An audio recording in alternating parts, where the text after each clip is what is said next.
Assalamualaikum. Hai semua. Tutorial kali ni Umi nak sharekan teknik dan tips-tips penting untuk hasilkan strudel yang cantik, adunan cheese-nya firm tak lembek dan terletak elok buah-buahan di atas lapisan cheese-nya tu. Umi buat peach strudel. Sedap sangat-sangat lagi-lagi bila perkena sejuk-sejuk. Jom ikut Umi ke dapur. Umi ada 1 tin buah peach jenis premium. Buahnya manis dan cantik isinya. Tips bagi buah terletak elok dan takkan menggelongsor atas lapisan cheese, pastikan tapis buah peach ni bagi betul-betul kering airnya. Kalau boleh, biarkan dalam chiller semalaman barulah digunakan. Untuk adunan cheese, Umi gunakan 350 gram cream cheese. Pastikan dah berada di suhu bilik sebelum di-beat. Masukkan setengah cawan susu pekat manis atau boleh ganti dengan gula caster untuk beri rasa manis pada adunan cheese. Tahap manis ni just nice. Tak berapa manis pun. Umi beat guna hand mixer je bagi cheese tu lembut. Kemudian Umi tambahkan 1/4 sudu kecil peach flavor. Memang sedap. Ada bau dan rasa peach gitu. Jangan letak lebih, nanti rasa pahit pada adunan cheese. Atau boleh gantikan dengan 1 sudu kecil creamy vanilla essence. Supaya rasa cheese tu tak berapa muak. Adunan cream cheese dah sebati elok bersama susu pekat. Nampak smooth je kan? Bau pun wangi. Bau peach gitu. Kemudian Umi akan beat pula dairy whipping cream. Dalam bekas lain, beat 280 gram dairy whipping cream. Yang ni whipping cream yang jenis berlemak dan tidak manis ya.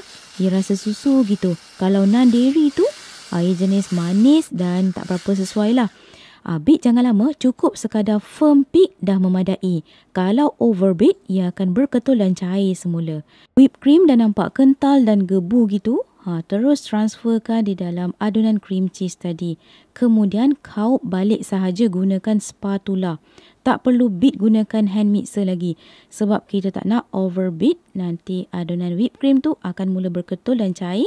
Tak boleh digunakan. Tengok tu adunan cream cheese-nya dah nampak pekat, gebu dan kental gini kan. Bila diangkat tu, ia tak mudah jatuh, kira menjadi elok dah ni.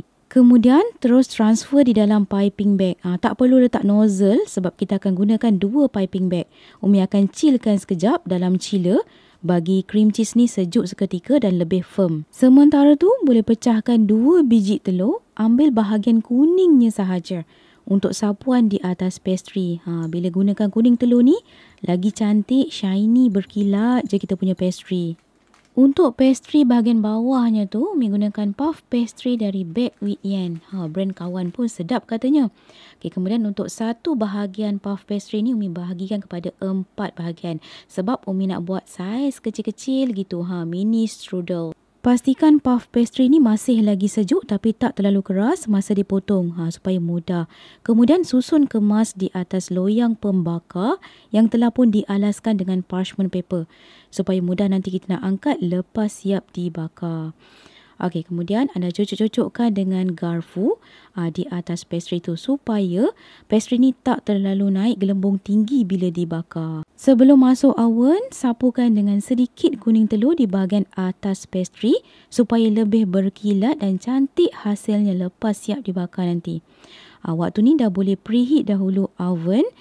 Kemudian bakar puff pastry ni selama 20 minit suhu 160 degree sampailah bahagian atasnya nampak kecoklatan gitu, barulah dikeluarkan.